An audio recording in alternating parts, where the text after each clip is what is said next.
Hey. Hey, okay, so woke liberal agrees with Andrew, and I bet she doesn't agree because that's trigger, and that's liberals won't agree with Andrew, but she won't accept it. Okay, let's see how this goes. This girl is really smart. I've seen her debate. She's very intelligent. So let's see how this goes. I live in here. I know, but inside the state of New York, do you really think the state of New York is getting adequate political representation on Capitol Hill with two fucking people? Well, that's why you have the Senate and the House, and the House. Two people who are your senator. You really think every that state gets 100 people are representing 330 million people? At the very top, it's one person who's representing 330 million people. So are you advocating that we shouldn't have government? No, what I'm saying to you is that, like, it's very silly for me to look at an argument like you're making and say, oh my God, 100,000 people are going to be in charge, or 200,000 people are going to be in charge. Like, ultimately, one person's in charge. So you're saying ultimately one person's in charge. But there's still checks and balances. That one person isn't a king. There still would be checks and balances with limited voting. There's still checks and balances with limited voting. Yeah, but we still do not get to decide who is in our legislature. As a voting body, we do not get to decide who is in the legislature. You would still have people from within your various communities who would be voters, and they would decide who it is that went to represent you on Capitol Hill. That sounds very expensive and very pointless, if I'm being honest. How is that expensive? Okay, fine. Because you have to pay for all of their housing. Then if you want to do that, there's another way you could do this too. If you didn't want to do like the civil service way, you could do one vote per household. That would limit the voting significantly. Hang on. Okay. And it would be not expensive at all. Okay. But there's even another way that you can do it on top of that. Alrighty. Right? But let's just start with like one household voting. Okay. Same thing. Let's do it. You can eliminate whatever this like perceived cost is that you have. Another thing you could do is just eliminate anybody being able to vote until they reach the same age that they could become president of the United States. This is the thing about Republicans. Like, they want to limit everybody from voting because they know the more people that vote, the less likely they are to get elected. Because more people that vote, the more people that want less laws that only pertain to white people. To white people. Like, let's be honest. Like, that's what it is. That's literally why he's making this argument. He's old. Like, he has that old mindset, that ancient Christian, I could tell you, biased mindset that's like, oh no, we need to do this way. Like, one vote per household, that's not fair to anybody in the household. Like, the woman in the household who wants to make a vote for what she wants to make a vote for. We don't have to agree on votes. We can disagree on that.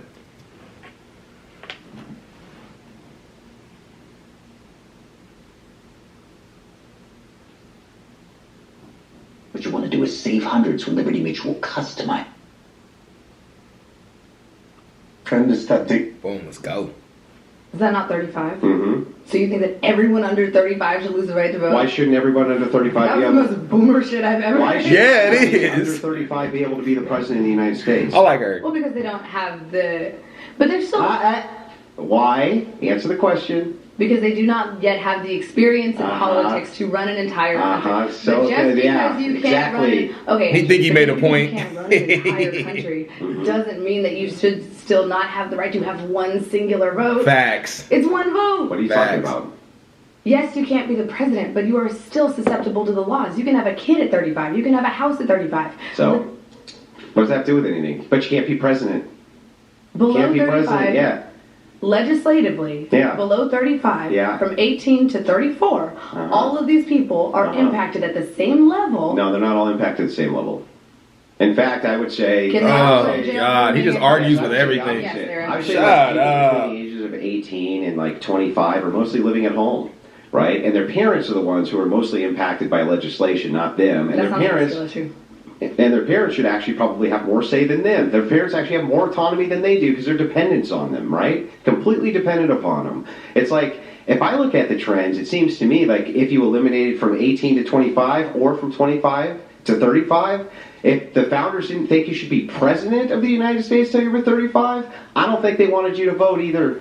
And you know what? Because he knows that old white men mostly would vote Republican. Like that, like all of it is to limit it so that the Republicans can win. That's his overall talking point. That's what he's dog whistling for. That's why it was never law. Voting rights are affirmed. This is some old shit. That's not an argument. That's not an argument. Well, I mean, the reason why... Give me the argument. Is you're young. You're old. Like, very you facts. are not applicable to this law. What did that have to do with anything? You're trying to govern a group of people that you are not a member of. So? That's the issue. So what? Everyone should be representative government. So how old do you think the average person who's in Congress is? Hella old. And they're representing all of you. What do you mean? I hate that. So you think that like 19-year-olds are going to be better governing than 60-year-olds? She didn't say that. No, but like, look at her put words in her mouth. She didn't say 19-year-olds. She just said older people, 70 and 80 years old, is so detached from what people from 35 to 18 between that range is doing. Like, they're so detached. Like, they're detached from how much we got to pay for schooling. They're detached from how much we got to pay from housing. They're detached from how much bills are rising. And we need somebody that's at least 35, 30, somewhere around there, you know what I mean? That kind of understands the generation and can come in and make a big difference. I think the founding fathers picked 35 because that's when you understand both sides of the spectrum. You can understand what it's like to be young and what you have to go through to be young. You can understand what it's like to kind of be climbing up in age and have to change laws for that. So you can understand both by 35. I think that's why they picked 35 for president specifically, and I think it's 30 for Congress.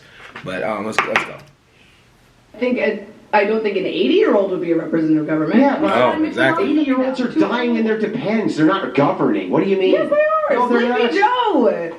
Sleepy Joe, Facts. who is in his 80s now has She's destroying him. answer, and he's not president because he went off the deep end. I know. And Trump is in his 70s. And Yes. McConnell's in his 80s. Listen, all of these people are how old? your presidents and congressmen are running like between the late 40s to 50s to 60s. You don't really think that replacing them with 20-year-olds is a good idea, do you? I don't think we should replace them with 20-year-olds. But why not? Why not? Wait, why not? Why not?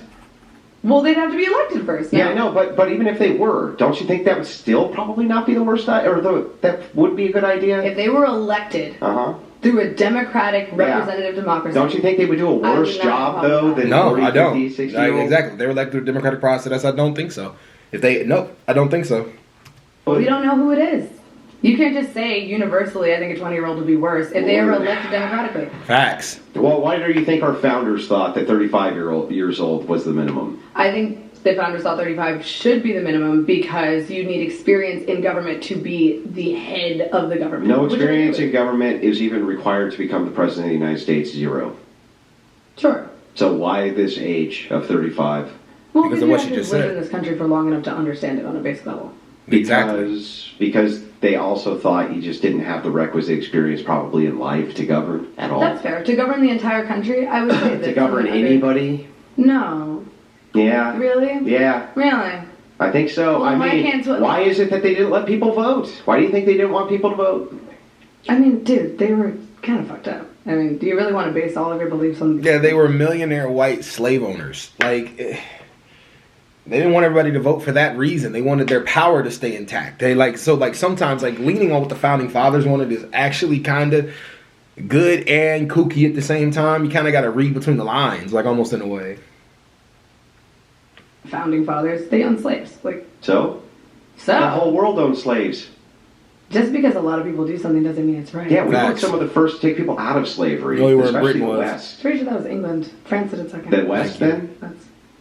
That's the West. This dude is nothing but a bad faith arguer, man. He makes you just scratch your head dude, you don't even know what you're talking about. You're just arguing to argue at a certain point. England. That's not America. That's the West, which is what I said. The West. No, you didn't say the West. You said we were the first people, as if we, us, we were the first people. Get out of here, dude. You said we were the first as in America. The West is what I said. I don't think we're the same country as England. Sure. Gaslighting. But we're part of the West, right? Yeah, like England. We are not run by the same government as England. Yeah, but we're part of the West, and I said the West is the ones who... you can't take credit for something another country did, dog. Well, first of all, many of the people who came here from England, right? The idea of the repudiation of slavery came from those very same dogmas. Shut up, man. The South wanted slaves. And those were all English people. So, I don't know what you're talking about. We're at 4:30. We're at 4... Okay. Dude, you just spent the last hour trying to defend the belief that both sexes should be somehow disenfranchised from voting. This whole one per household, the one marriage system. And I think fundamentally you have not been able to create an appeal to Why how are we this in would work closing practically. statements here? Well, because we're supposed to be debating feminism. We never even got to it. Well, this would be a key component to this, actually. But I'm actually fine with this if you want to move it on to that. But here's the thing: you never made a single argument. She did. The argument is that you're just too stupid to catch on to it. Legislatively represented and allowed to vote. Yeah, exactly. That's an assertion.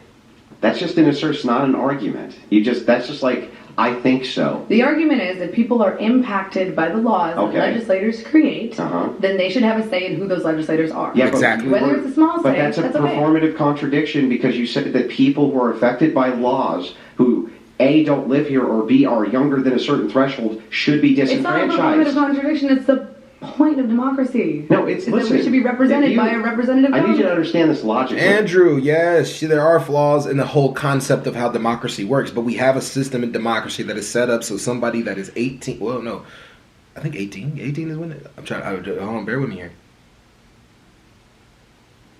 Oh, shit, I don't even know right now. I think either 18 or 21, whatever the age is. 18 or 21. I think you can vote at 18. But 18, you'll be able to vote, right? You're considered an adult, you'll be able to vote, right? Seems fair to me. That you're performing a contradiction. It doesn't make sense logically because it's a logical fallacy. You are arguing a logical fallacy. No, what's the fallacy? The fallacy is that you're trying to essentially stop stupid people from voting by making That's not a fallacy. That's not a logical fallacy. Well, you didn't let me finish the sentence. He doesn't even know what a logical fallacy is. That isn't a logical fallacy because it couldn't possibly happen. It's not going to happen in society. You're not going to be able to stop stupid people from voting. Like, there's going to be stupid people even if we go to your plan to vote. That isn't a logical fallacy. He doesn't even know what he doesn't even know what a logical fallacy is. He can't even debate. He's not even smart. Like, that's the weird thing. Like, why do they keep bringing this guy up to debate? You're trying to stop stupid people from voting by making it so that less people can vote, which is in turn taking away the power of the voter. Facts. What's the fallacy? She is destroying him, man. What are y'all talking about? Yeah, how is that a logical fallacy? You can't empower voters by taking away their power. How am I trying to empower voters? What are you talking The whole point about? is that you're trying to combat tribalism and that you want smart people's votes. What does that have to do with empowering voters?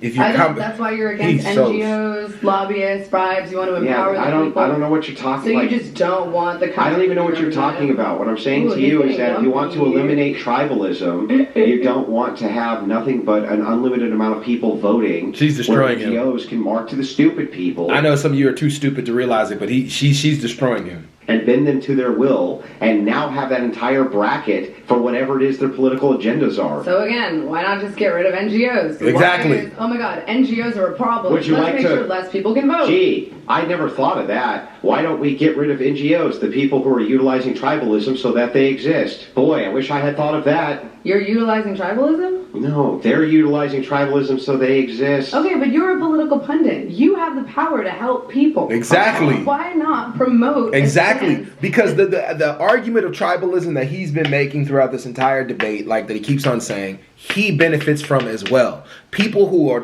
white men who are tribal to what he believes goes into what he is doing and will vote and go off of what he says. Tribalism, he would benefit as well. So if the conversation is about tribalism, but it's not tribalism, people can pick whoever the fuck they want to vote.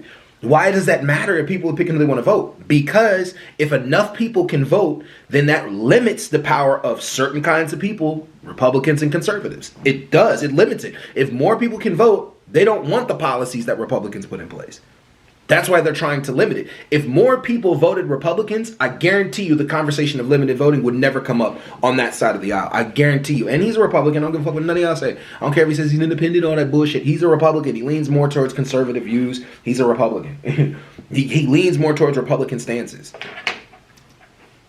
That is actually useful to them instead of trying to take away their vote. Great. A stance that would be actually useful for them would be having their well-informed votes not nullified by non-well-informed voters of what you believe and I believe are more than the well-informed voters. That's exactly something I could do to help everybody. But you're not helping everyone because stupid people still live here. Yes. So what? They still have a right to exist in a society. Who's taking away the right to it? You are. Society, nobody. I know she's like, oh You my are, god. because if they're still She has so much patience. I love it. Just accountable to the same laws, but now have no right or vote or say in who is enacting those laws and who is representing them in government. Like 17-year-olds? Final statement. They're children. They don't Okay, yeah, final statement is like, her position is a contradiction. She says everybody should be able to vote inside of a country where they are governed by the laws. she said everybody was of age. The problem is that then she says all sorts of people who fall under the criteria of being supported by laws shouldn't be able to vote. The only people she said shouldn't be able to vote are people who go to jail and people who are under the age of 18. a performative contradiction. Then she moves to my view and agrees with my view that mostly that stupid people outnumber smart voters, and when you're talking about ill-informed voters, that NGOs often take advantage of them, or I mean, always take advantage of them. She literally agrees with all of this. But I wonder why she didn't argue the point that like most people aren't going to be very informed on what's going on with anything when it comes to government. There's only so many people that are like truly informed on it, and you would have to limit a whole bunch of people in order to do that. Because if we're truly informed, Democrat and Republican, I think most people would actually vote Democrat because of the type of laws that are being passed that benefit people more from the Democratic side than the Republican side. Republicans don't build, they smash. Like they just smash it apart and then try to like go to a view. Like sometimes I'm not gonna say that. Sometimes they put laws in place, but most of the time they don't. They just rebuke the laws that were Democrats put in place. So that if people were more informed, more people would vote Democrat. The more informed you get, the more Democratic you become. Period. I don't care what anybody says. But somehow still thinks it's a better idea to allow this to continue because I don't know. She never really gave an argument for that. I don't really actually know why. Imagine? Yeah, you can respond. Okay. I mean, I get that you don't understand why, and I get that you don't understand my argument, and I'm sorry. I hope one day you do. But what I will say is, generally, yes, it's annoying that stupid people are allowed to vote, even though they sometimes make poor choices and fight against their own self-interest. Yes, we don't like that. Yes, we don't agree. We do agree that lobbyists and NGOs have way too much power in setting precedents for laws. Those are both things that we mutually agree upon. However, I do not think that it is fair to create a limited democracy that in turn disenfranchises voters on the basis of being stupid. I don't think that there is any way to practically enact that. I don't understand why we would do that. You could enact it with a constitutional convention. That's how you would do it. And you don't think that the millions of people who now have lost the right to vote they'd be like, okay. Well, they wouldn't have a choice. Wow. I mean, sure. You know, like, who's really for the people? The person over here saying, like, oh, no, like, I don't want certain people to vote, or the person saying everybody can vote, even though I disagree with the vote that they have, everybody can vote. Who's really for the people, if you really think about it? She's Democratic. Right. There's also who's really for the people? People have fought against a government. I mean, you're basically trying to call the country's bluff on whether or not they care about having the right to vote, which I think is just stupid. I think, personally, it's pointless. And I think that the function of a democracy is to make sure that everyone who has to abide by these laws is represented in government. Is that flawed? Yes. That's not even true. Are you going to let me finish? Did I interrupt you? Let's let her finish, then we're moving on. Oh, we're moving on. We're going to move Okay. on. So finish your thing, then we're going to move on. Okay, so anyway, back to my statement. Yes, this government is flawed. Yes, NGOs have too much power. Yes, it's annoying when stupid people do stupid things. But at the same time, the right to vote is a human right under a representative democracy in the United States of America. To take that away from voters is not the answer to creating a more educated voting body. Like, just genuinely. It's just not. All right, here's what we're going to do. We have a... All right, man. She killed it. I like her, man. She put him down. I don't care what none of y'all say. She put him down. Anyways, y'all, I'm out. Comment in the comments your little mad ass feelings. Peace.